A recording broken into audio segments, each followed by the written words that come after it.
ओम नमः शिवाय। शिवजी सदा सहाय। ओम नमः शिवाय। गुरुजी सदा सहाय।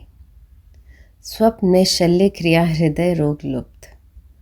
1997-98 में मुझे परिवार सहित गुरुजी से मिलने का सौभाग्य प्राप्त हुआ। यह मेरे एक मित्र के कहने पर संभव हुआ, जो गुरुजी के आशीर्वाद प्राप्त करने के पश्चात अत्यंत प्रभावित हुए थे।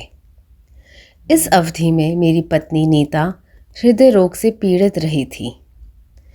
मैं उसे पारिवारिक चिकित्सक के पास ले जा चुका था। उन्होंने ईसीजी और टीएमटी के साथ कुछ अन्य परीक्षण भी करवाने को कहा था। ईसीजी के परिणाम सही नहीं थे। टीएमटी में एक गतिशील पट्टे पर उसे चलना था, किंतु वह उस पर 1 मिनट भी नहीं चल पाई थी। उसका रक्तचाप 200 से ऊपर पहुंच गया था और चिकित्सक ने परीक्षण रोक दिया था।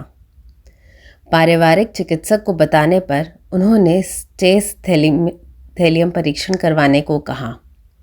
मैंने सीताराम भारतीय चिकित्सालय में परीक्षण के लिए नियुक्ति ले ली थी। स्टेस थैलियम परीक्षण से पूर्व हम गुरुजी से मिले और उनको पत्नी के स्वास्थ्य से अवगत किया। गुरुजी ने बड़े ध्यान से पूरा वृत्तांत सुना और फिर मेरी पत्नी का हाथ पकड़कर उसे बड़ी ज़ोर से झटका दिया। यह करने के पश्चात उन्होंने उसे 3 दिन तक निरंतर वक्ष के बाएं भाग में 14 पान के पत्ते लगाने का परामर्श दिया।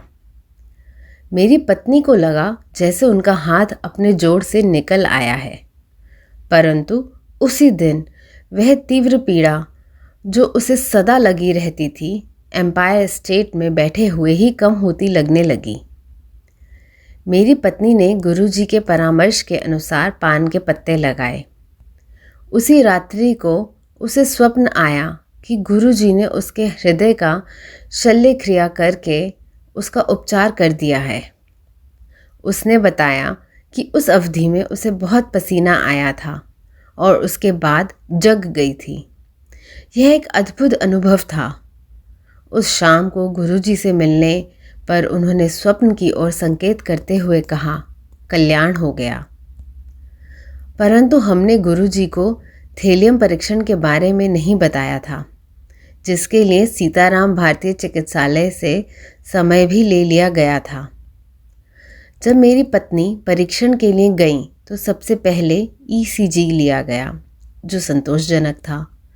उसके बाद उसने टीएमटी परीक्षण किया। चिकित्सक आश्चर्यचकित थे कि 9 मिनट तक पट्टे पर चलने के पश्चात भी उसका रक्तचाप सामान्य रहा। उत्सुकतावश उन्होंने मेरे से उसके लक्षणों के बारे में पूछा। जब मैंने उनको बताया कि हृदय की समस्या के कारण निरंतर पीड़ा रहती है, तो उन्होंने आपस में एक दूसरे को विस्मित होकर देखा। उसके बाद हम घर वापस आ गए। तीसरे दिन जब हमें उसके परिणाम मिले तो वह सामान्य सीमाओं में थे और कोई अवरोध नहीं था। उसी समय मुझे गुरुजी से फ़ोन आया कि परिणाम सही हैं और क्या अब हम संतुष्ट थे। हम बहुत लज्जित हुए। उस समय से मेरी पत्नी को हृदय की कोई समस्या नहीं हुई है। इसी प्रकार के अनेक संस्मरण हैं जिनसे सिद्ध होता है कि गुरुजी महाराज अद्भुत शक्तियों सहित ईश्वर के अवतार हैं। उनमें अपने अनुयायियों के लिए अपार प्रेम और दया है, जिनकी मानसिक और शारीरिक कष्टों से मुक्ति होती रहती है। गुरुजी की शरण प्राप्त कर और प्रतिदिन उनकी कृपा के पात्र बनकर हम अत्यंत भाग्यशाली हैं। S.K. बहल, दिल्ली। ओम नमः शिवाय। शिवजी सदा सहाय। ओम नमः शिवाय। गुरुजी सदा सहाय।